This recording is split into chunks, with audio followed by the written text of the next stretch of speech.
Senhoras e senhores senadores, senhora presidenta, senhoras e senhores telespectadores da TV Senado, ouvintes da Rádio Senado, que nos acompanham pelos meios de comunicação, e ao ilustre público que hoje encanta aqui o plenário do Senado Federal. Eu nunca imaginei subir na tribuna para fazer o que estou fazendo agora.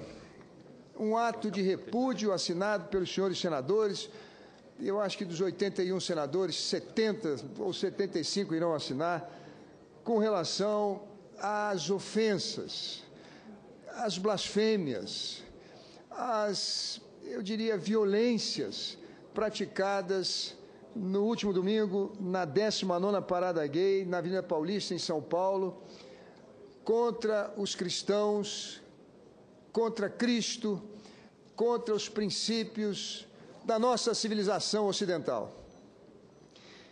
Patrocinada com o propósito declarado de garantir liberdade do movimento LGBT contra a intolerância, a edição da marcha incitou a discriminação e o preconceito religioso, sem que nenhuma providência fosse adotada pelas autoridades. Isso se constitui crime previsto na Lei 7.716, de 89, no seu artigo 20. O que era para ser um ato contra a intolerância transformou-se em cenário dos mais melancólicos para a apologia ao crime, atentados à liberdade de crença e à proteção das liturgias religiosas. Eu fico imaginando que se o inverso tivesse ocorrido, manifestações de homofobia, por exemplo, na Marcha para Jesus, provavelmente as autoridades teriam tomado providência e os meios de comunicação todos iriam recriminar. Não vi a mesma veemência por parte dos meios de comunicação e das autoridades quando um crime foi cometido contra os cristãos nesse país. Ações como as realizadas na referida parada não são novidades. Durante a Idade Média, os judeus foram perseguidos e discriminados, acusados de serem responsáveis pela morte de Cristo. No século passado, o Holocausto nazista assassinou 6 milhões de pessoas. Ainda hoje, perseguições religiosas ocorrem no mundo, no Iraque, na China, no Paquistão, na Arábia Saudita. As coisas deveriam ser diferentes no Brasil.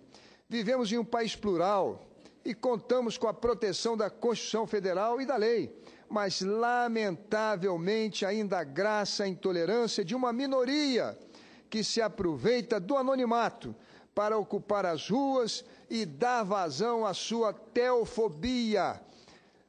Eu gostaria de trazer, então, as palavras desse manifesto de repúdio de nós, parlamentares dessa casa, representantes do povo brasileiro, para que as autoridades identifiquem pelas fitas quem praticou essa ignomia, esses crimes, e os levem à responsabilidade.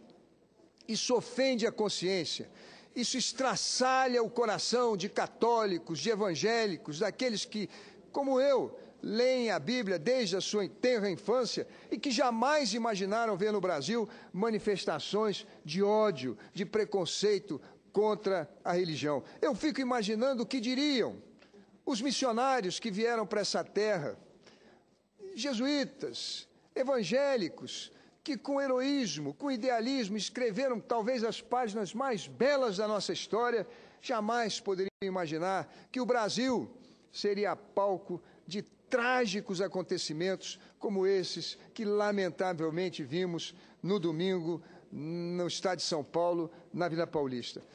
Esse ato de repúdio é uma manifestação política dessa casa, mas é preciso que o Ministério Público tome providências e aqueles que praticaram o crime respondam por ele. Não quero generalizar. Também não quero, senadora Lídice, responder ofensa com ofensa. Eu termino esse meu pronunciamento lembrando das palavras de Cristo quando foi crucificado. Subiu à cruz às 9 da manhã. Por 6 horas durou o seu suplício. Entregou sua alma às 3 horas da tarde. E ali, contra aqueles que o assassinavam, ele disse: Pai, perdoa, porque não sabem o que fazem. Eu sei que se ele estivesse aqui, diria a mesma coisa. Mas a lei do nosso país e essa casa política precisa tomar providências para que atos como esse, blasfêmias, ignomias, crimes, jamais se repitam nessa terra, nesse país. Muito obrigado, senhora presidente.